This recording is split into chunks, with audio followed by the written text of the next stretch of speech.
दीना और संत बिना कोई नाम न चीना। भगवान का सच्चा नाम क्या है ये साफ बताया जा रहा है। वो सच्चे नाम को संतों के बगैर कोई जान नहीं सकता है कि सच्चा नाम क्या है। कहते हैं कि कोट नाम संसार में या से मुक्ति न होए और आदि नाम और गुप्त जप जपे सो मुक्ति हो। तो ये जो जय गुरुदेव नाम है ये भक्त का परमात्मा का नाम है। समय समय पर परमात्मा के नाम बदलते रहे। सतयुग में हरि नाम, त्रेता में राम नाम, द्वापर में कृष्ण नाम, अब कलयुग में जय गुरुदेव नाम। भाई अगर त्रेता युग के राम से ही काम चल जाता तो फिर द्वापर में कृष्ण को आने की क्या जरूरत थी। तो समय समय पर भगवान के नाम बदलते रहते हैं। और ये जो जय गुरुदेव नाम है, गुरु महाराज कहते हैं मैंने जब परमात्मा का दर्शन और दीदार किया तब मैंने उनसे स्वयं पूछा कि वर्तमान में आपका क्या नाम, क्या आपका नाम का क्या अनुमोदन किया जाए। तो उन्होंने स्वयं परमात्मा ने अपने मुख से बताया ये नाम कि ये जय गुरुदेव नाम मेरा है।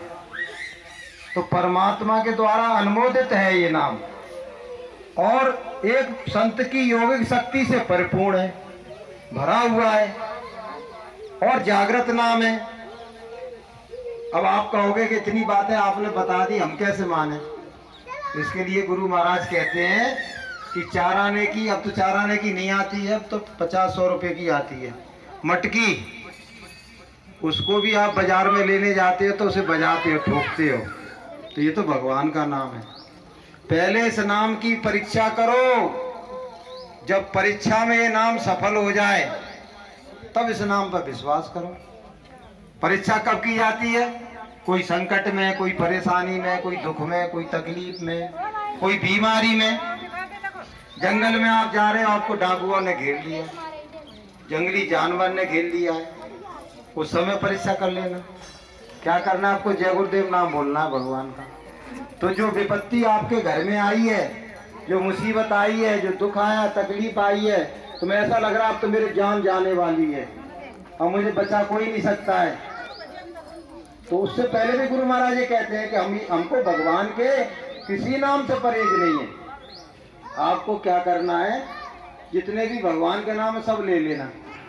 लेकिन अगर विपत्ति नहीं जा रही है तो आखिरी के लिए, आखिरी तीर, आखिरी हथियार आप क्या करोगे कि जय गुरुदेव नाम प्रभु का लेना शुरू कर दोगे तो वो विपत्ति, मुसीबत, परेशानी आपकी दूर हो जाए।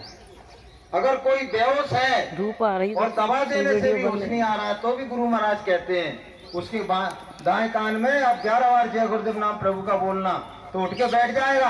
और ये गुरु महाराज का स्वरूप है, इसको देख लो आप। इधर बैठ जाओ। वो कहेगा कि ऐसे ही एक महापुरुष आए श्वेत वस्त्रधारी और उन्होंने मुझे बेहोशी से जगा दिया।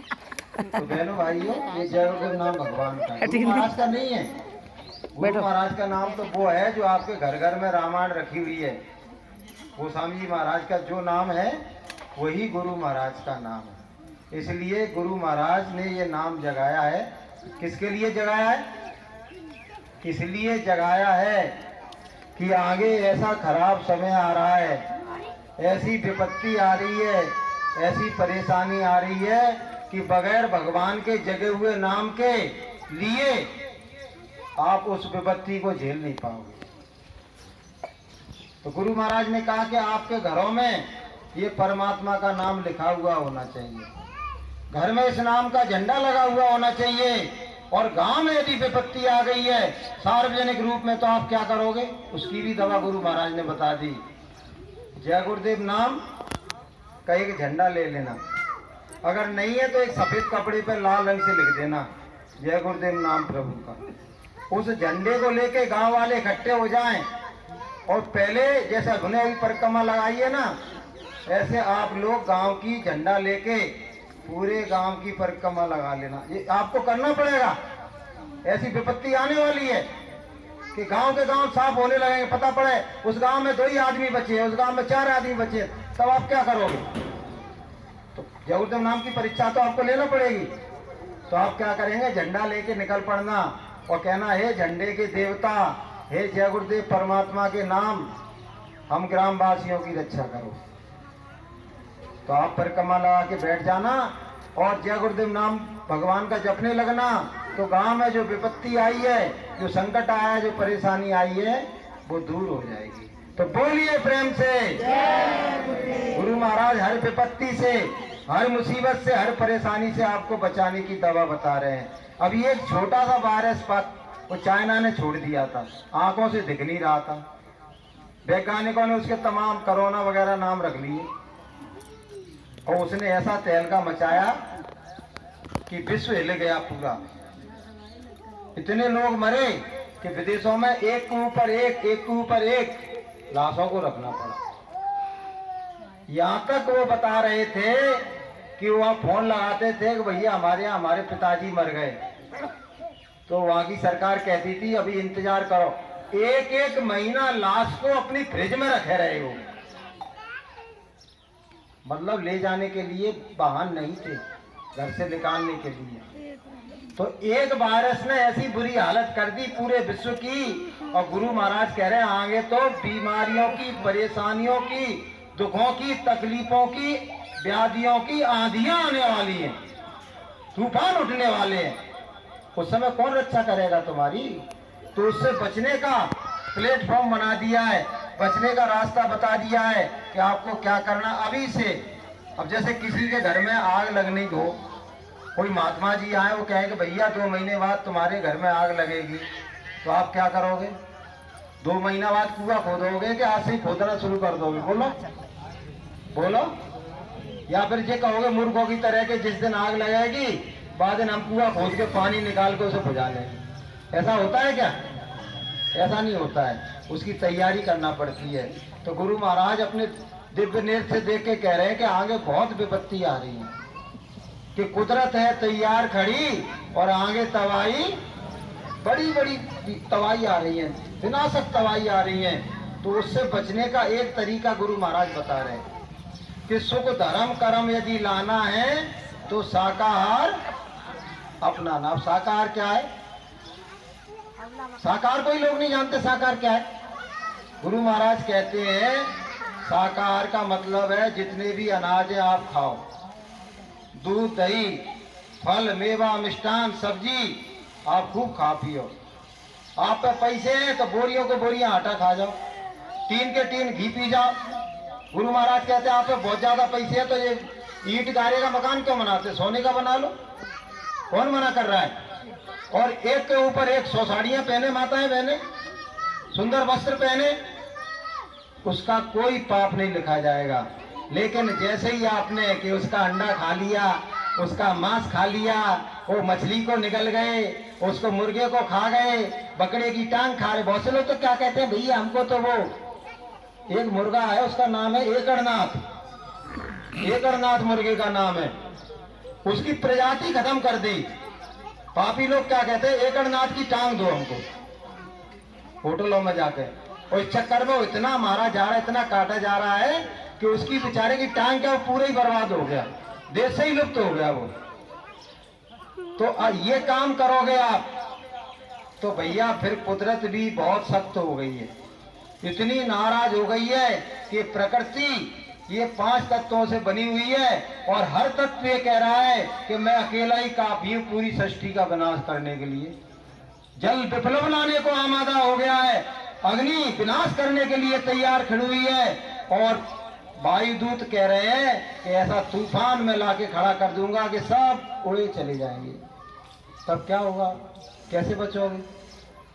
तो गुरु महाराज आपको इलाज बता रहे, उसका तरीका बता रहे बचने का, कि अभी से आप लोग शाकाहारी हो जाए, कि हाथ जोड़कर विनय हमारी और हो जाओ सब शाकाहारी। देखो गुरु महाराज ये भी कह रहे हैं कि मुसलमान भाई चाहे वो 5 वक्त की नमाज पढ़ते हैं, लेकिन अगर जीव हत्या कर रहे हैं, पशु पक्षियों का मांस खा रहे हैं और पेट को कब्रिस्तान बना रहे हैं, तो अल्लाह ताला उनकी नमाज को कबूल नहीं करेगा। वो कर ही नहीं रहा है। अब पहलवानी करते रहो ऊपर नीचे, उससे कुछ होने वाला नहीं है। इसी तरह से हिंदू चाहे देवी के मंदिर में जाएं, चाहे देवता के मंदिर में जाएं, चाहे हनुमान जी के मंदिर में जाएं, अगर वो मांस खा के और शराब पी के और कबाब खा के और अंडे खा के उनकी प्रार्थना करने के लिए जा रहे हैं, उनकी पूजा करने के लिए जा रहे हैं, तो उनकी ना तो प्रार्थना कबूल हो रही है और ना उनकी पूजा स्वीकार की जा रही है। पैसे बर्बाद हो रहे हैं और प्रार्थना कबूल। अच्छा आप ये बताओ, क्या हनुमान जी ने कभी अंडे खाए थे? क्या राम जी ने कभी मांस खाया था? क्या भगवान कृष्ण ने कभी मांस का मछली खाई थी? बोलो, ऐसा कौन सा इष्ट है तुम्हारा? बहुत से लोग क्या कहते हैं, भैया देखो हम मांस कहाँ खाते हैं। एक मांसाहारी से मेरी बात हुई ना, वो शराब भी पीता था, मांस भी खाता था। वो क्या कह रहा पता है? अरे भैया हम मांस कहाँ खाते हैं, हम तो देवी का प्रसाद खाते हैं। फिर मैंने कहा शराब? अरे भैया हम शराब कहाँ पीते हैं, हम तो भैरों का प्रसाद पीते हैं। मैंने देवी को मांस खाते तुमने कौन सी टीवी में देखा था? कहाँ देखा था तुमने? और कौन से ग्रंथ में लिखा है कि भगवान शंकर की अर्धांगिनी घर में मांस बनाती थी और खुद खाती थी और शंकर भगवान को खिलाती? बता दो कोई बता दे। अरे उन्होंने जो विकराल रूप बनाया था, भयावह रूप बनाया था चंडी का, वो आप जैसे मांसाहारी और दुराचारी और व्यभिचारी और राक्षसों का संहार करने के लिए बनाया था। उनकी गर्दनें काट दी थी उन्होंने, गर्दनें काट के उन्होंने नरमुंडों को अपने उसमें पिरो लिया था। कौन थे वो पापी वही थे जो मांस खाते थे, शराब पीते थे और परनारी गमन करते थे और व्यभिचार करते थे। कि कभी माता का प्रसाद नहीं हो सकता है। और तुमने किसने कह दिया कि भैरव शराब पीता है? भैरव ने कभी शराब नहीं पी है। और जो तुम ये कहते हो ना कि भगवान शंकर भांग खाते हैं, तुमने देखा था क्या? कौन ने देखा था भगवान शंकर भांग खाते? अरे उसमें ये लिखा हुआ है भुवन भंग विध्वंसम, भुवन भंग विध्वंसम, शंकर भगवान के लिए लिखा है। तो उनको सृष्टि का विनाश करने का अधिकार दिया है, ब्रह्मा जी को सृजन करने का अधिकार दिया है, विष्णु को पालन करने का अधिकार दिया है और भगवान शंकर को सृष्टि को नष्ट करने का अधिकार दिया है। तुमने उस भंग का अर्थ लगा लिया कि भांग खाते हैं। भंग का मतलब होता है, जो हिंदी अच्छी जानते हैं मास्टर जी बैठे जानते हैं, भंग माने होता है नष्ट करना, विध्वंस करना, विनाश करना।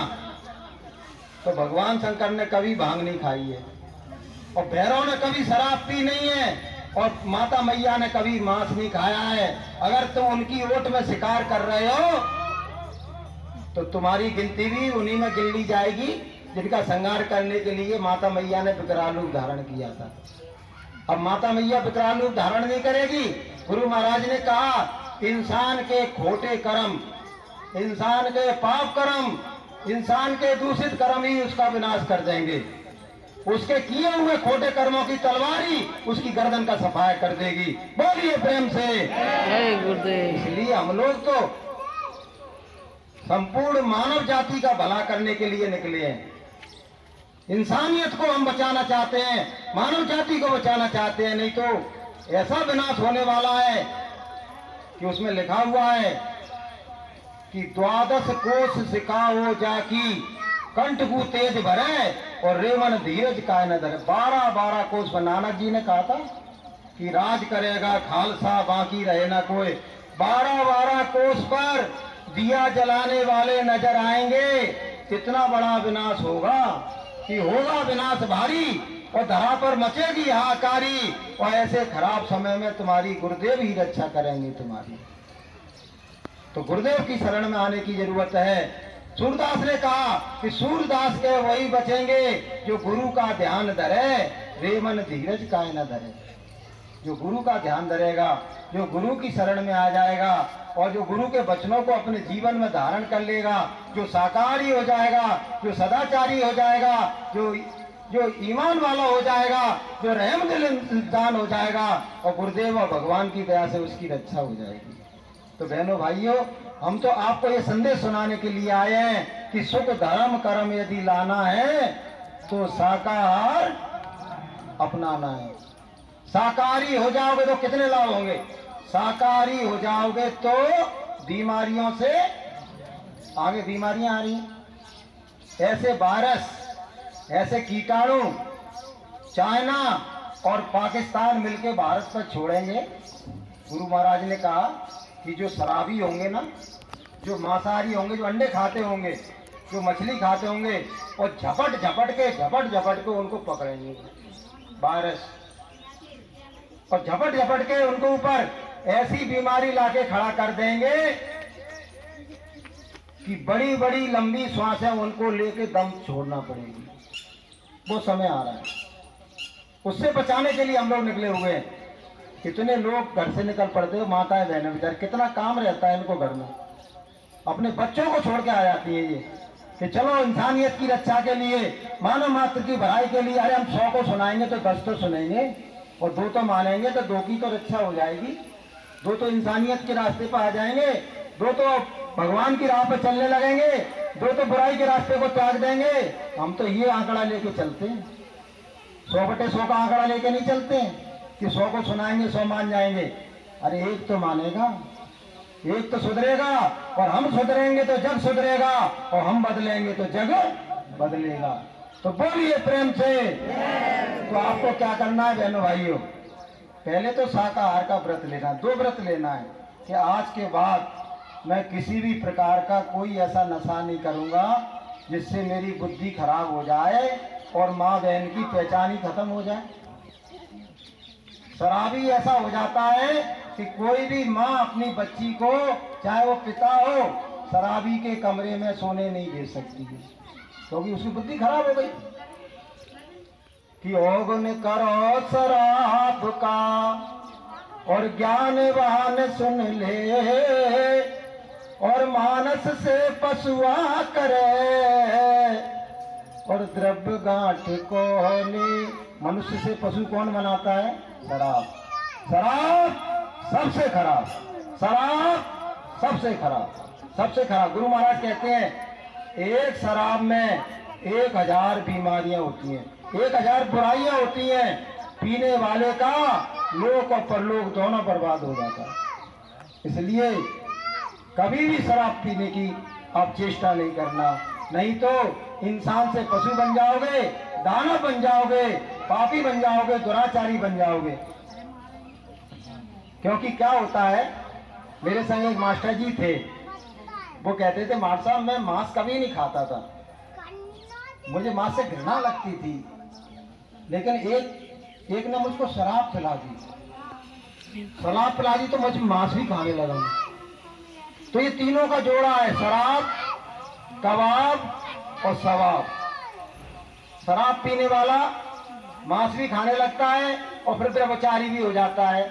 जब तीनों काम करने लगता है तो सीधा टिकट उसका नरकों का खुल जाता है कि खाकर मांस मछली शराब पी रहे हैं और हराम का है पैसा बेहिसाब पी रहे हैं, वो खुशी के ब्रह्म दुनिया में जीने वाले और अपने लिए नरकों का सामान सी रहे हैं। ये सब नरकों के टिकट हैं, अंडा मांस शराब ये नरक के टिकट हैं। इसलिए बहनों भाइयों आपको क्या करना है, शाकाहारी हो जाओ, किसी प्रकार का बुद्धिनाशक नशा न करो।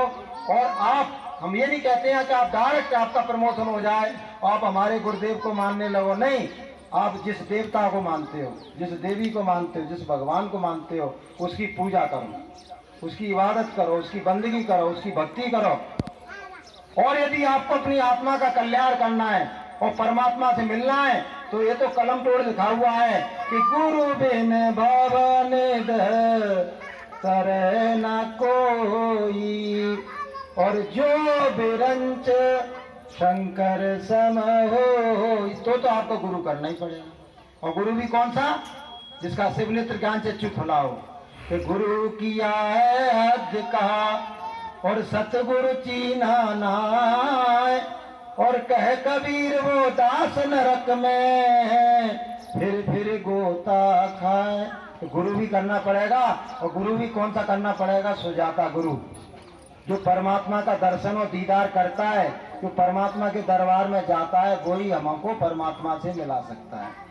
तो तब तो आपको गुरु करना पड़ेगा, और नहीं तो जिस देवता को मानना उसको मानिए, जिस देवी की पूजा करते हो करिए।